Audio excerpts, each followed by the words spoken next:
Hey folks, we're here with the all-new Kia Seltos. It's late June in 2019, so this car may already be out by the time you're watching this, but I'm here because Kia Australia is doing a localized tuning, one of the only companies that actually does this. They bring the car to Australia to suit our standards. Let's talk to the experts and see what this whole program is all about.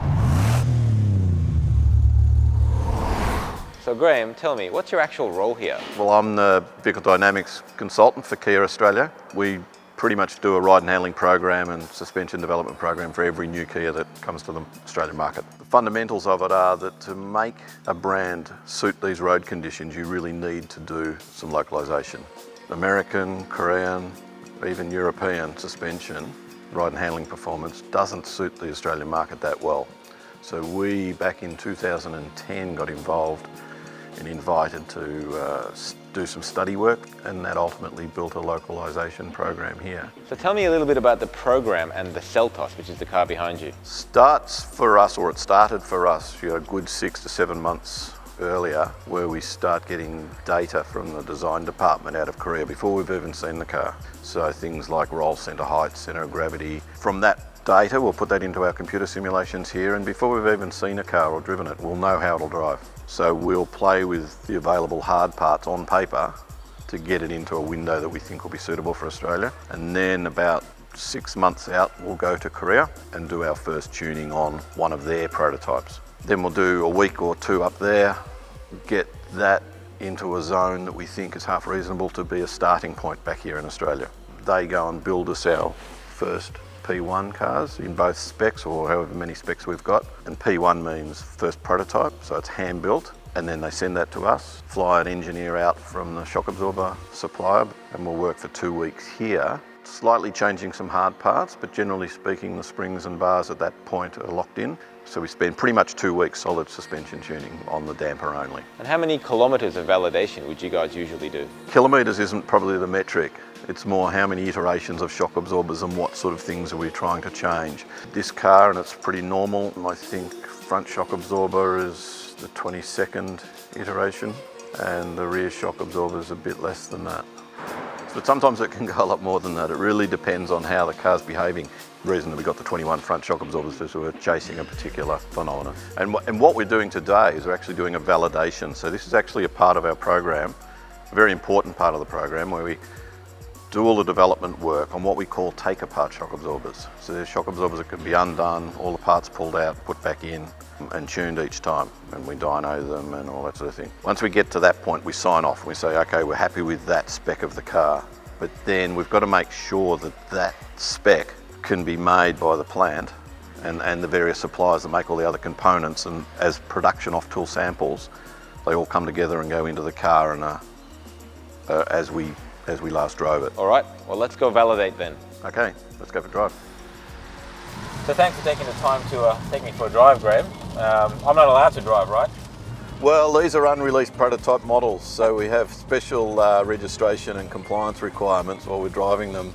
Fair enough, fair enough. So tell me, this is currently got the springs that you guys have tuned. Yep. So what was it like from factory and what was the aim to where you are now? Oh, look, from factory, the untuned, unfinished domestic Korean specification that we started on couldn't handle this sort of road. It was quite harsh. It is a pretty hard road at the moment, isn't it? That's right. Yeah. So after quite a few weeks and quite a few kilometres of tuning, we've got to a point where we're happy with the car on this road. It's soaking it up, it's reasonably absorbent.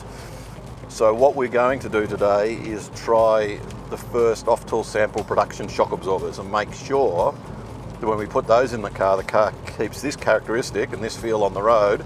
We've basically gone from a hand-built shock to what is going to be mass-produced. That's right. And you're going to do it on the side of the road. Yep. That's crazy. At this point in the process, it's all subjective. We don't need to data log too much. Right. So we're really just making sure that the feeling in the car on a rough road like this and the steering feel and everything is maintained, going from our sign-off production to sign-off prototype to first production. Right. Okay. So it's all subjective today. All right, let's pull over and I want to see you work your magic. Okay, let's do it.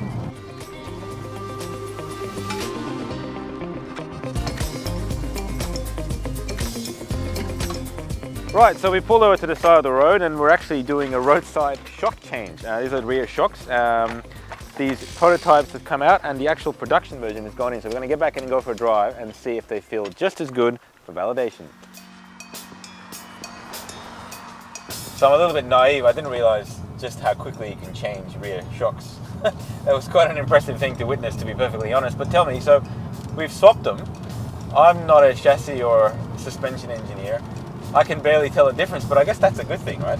Well, that's the objective, yeah. Today's objective is all about making sure that there's almost an indetectable difference between prototype and production. Right. And can you tell the difference? I can feel the car's a little bit harder, so it's just a little bit firmer, but that's because the production shock absorbers are brand new, so 0 kilometres.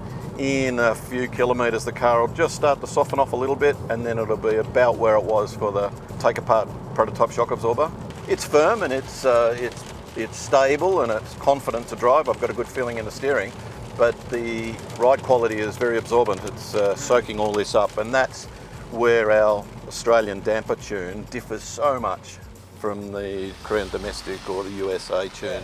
So it's really interesting you say that, because I mean, Kia and obviously Hyundai are one of the very few car companies that actually care about the local market and tuning a suspension for the local market.